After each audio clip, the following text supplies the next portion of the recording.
Everybody, welcome back to Tenza Motorsports. Today we're going to be doing an oil change on my wife's race car.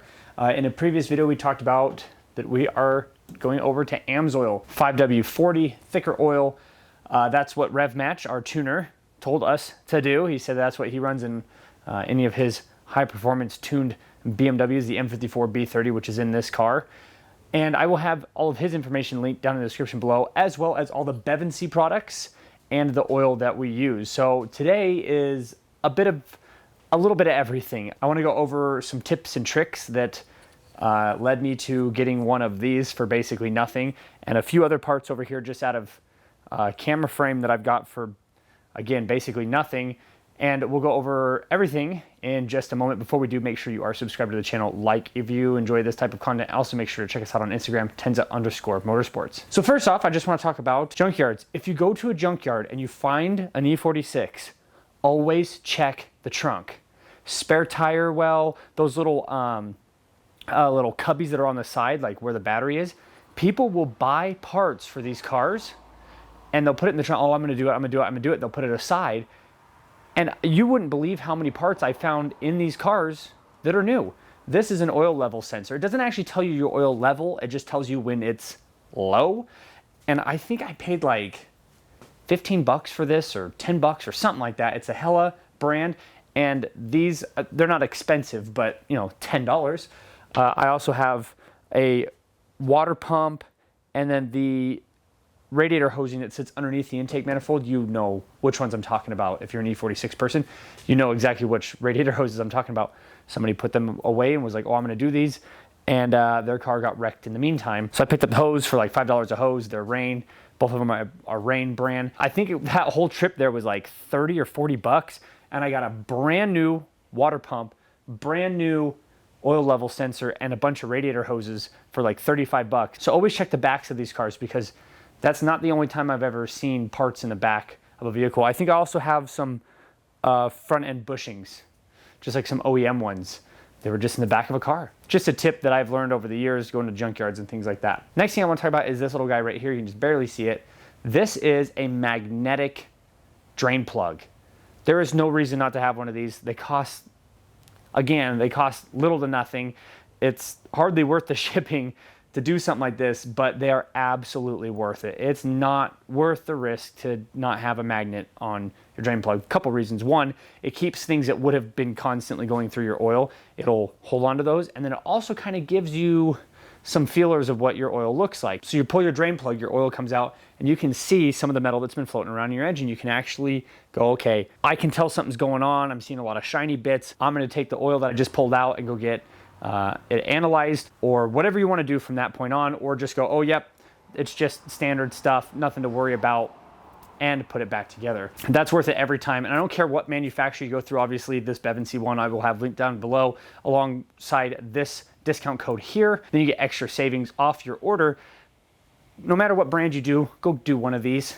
If you've got an E46, I don't care if it's modified, stock, anything like that, go do one. The other thing we'll be doing today is the BMW oil cooler cap. Doing the oil filter is no longer just spin it off, pop it in, spin it back on.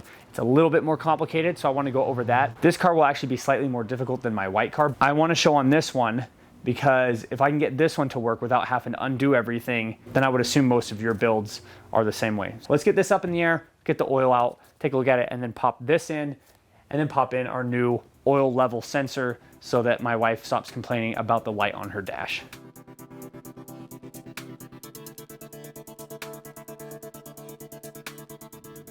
Well, hopefully you can see how dark this is. I'm not surprised it's that dark. This engine had a lot of miles on it, and we put Royal Purple in it, and Royal Purple does clean, so this is not surprising at all. All that crud is gonna be here, and it's gonna be in the filter. Tenza.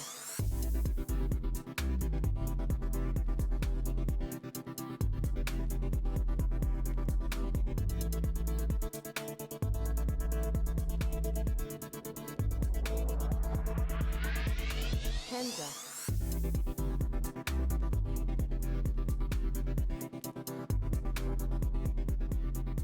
So this next section is very simple as well.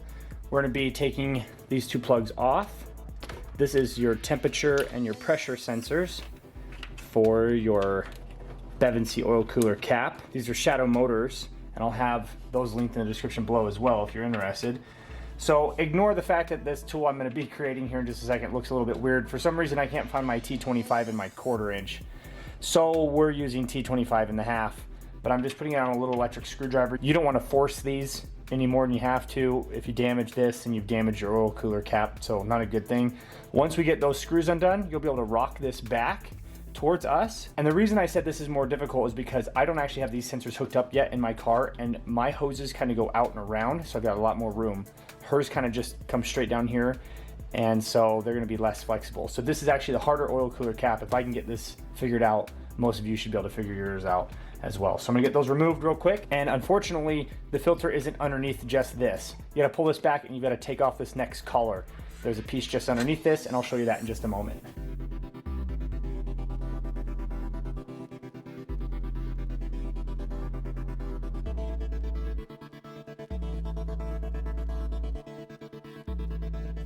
And of course that makes a big mess, so make sure you've got some towels nearby. And pull this straight up and out. We're going to take this gasket off. We'll put that aside just so that we don't lose it. And then maybe I'll have to go to the side. Yep, there we go. I have to go to the side because I don't have enough flex to do anything else.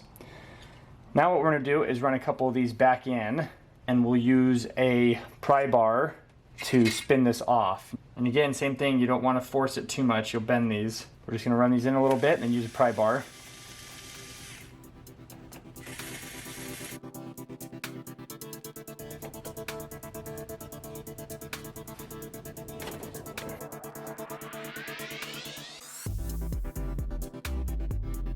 And there's the filter. Let me grab a couple more rags here. The filter actually doesn't look too bad for how dirty the oil looked, but it is definitely used, definitely not new. And we're gonna throw this out, and then the Amsoil filter comes with a new gasket.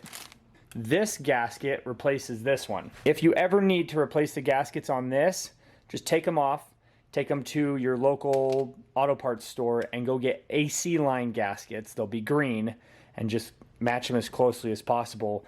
And that'd be, I don't know if you'll be able to see them on camera, but yeah, I'm trying not to bend these lines, but there's a couple gaskets on the end of this. That's how I recommend doing those ones. So we're gonna pull the filter off of this and then pull off this gasket. Just a little pick tool. Run this off. Run your new one back on. Just like that. Get a little bit of oil on it. And here's the new filter. And as far as I know, there's not a top and a bottom, so I should be able to just slip that back in there. And now we are doing the reassembly. Reassembly on this is pretty easy. Turn this backwards until you hear it click. Once you've heard it click, now you can start running it back forward.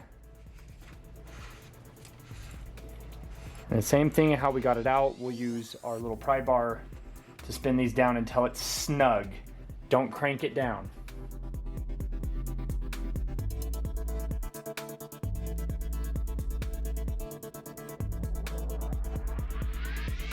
Tenza. Put your old gasket back on. I don't know where you'd get this bigger one, but hopefully that one doesn't go bad for a little bit. It's a little easier to get to than the other one.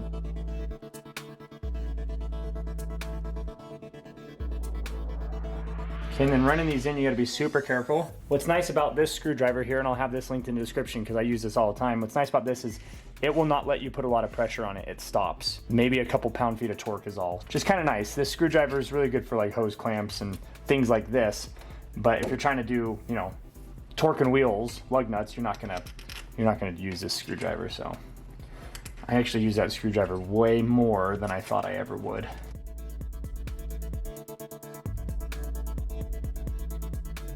Okay, once they're to the point where this stops, about a quarter of a turn. So if it's tight right there, quarter turn, and then you can always come in and adjust these. It's right on top. It's not like it's something you have to dig to get at. Nice and tight. So now we've got a new filter in there. No problem. We'll pop these back on.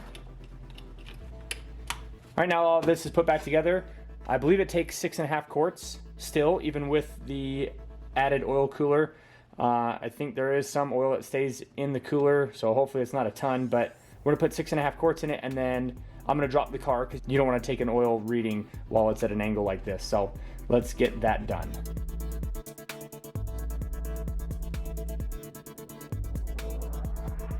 Okay, on the ground, before we've ran it,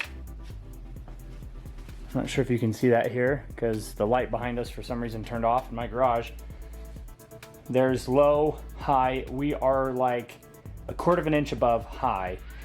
And I like seeing that because normally it drops about 1/4 inch. And I always run it on the high end of the dipstick. I would rather it be a little bit too high than a little bit too low. So we're now going to start the car. You only have to run it for a moment. Start the car and then check the oil again. That's basically just to fill up the oil filter.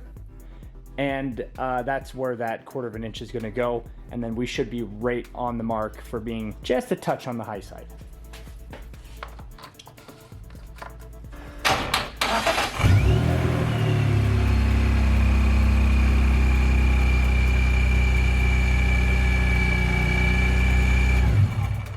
And just as if you were checking oil for the first time, you'll pull it out, we'll wipe it, dip it again, and check to see, boom, perfect. I don't know if you can see that on camera, but it is literally right on the high side. Absolutely perfect. Just where I wanted it to be. So there you go. That's how you change the oil. Do a couple other little maintenance things, but that's how you change the oil and do an oil filter on one of these Bevan C caps. Really happy with everything that went in today. Super simple. Pull the drain plug, new drain plug back in. Oil level sensor, not a big deal. This looks way more complicated than it is. It's a little bit more difficult to work with, but honestly, you saw me work with it. I think with recording, which always takes a little bit longer, with recording and talking my way through this, this took about 10 minutes versus the other way is gonna take, you know, probably about a third that time. So it's really not that big of a deal, but it's worth it to have an oil cooler because running engines with superchargers, turbochargers, keeping your oil at a good operating temperature is always a must. Everything we used and talked about today will be down in the description below, and I will see everybody in the next video.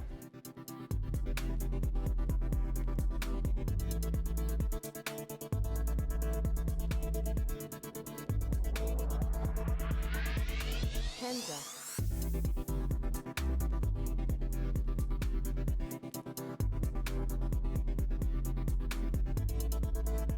Bam!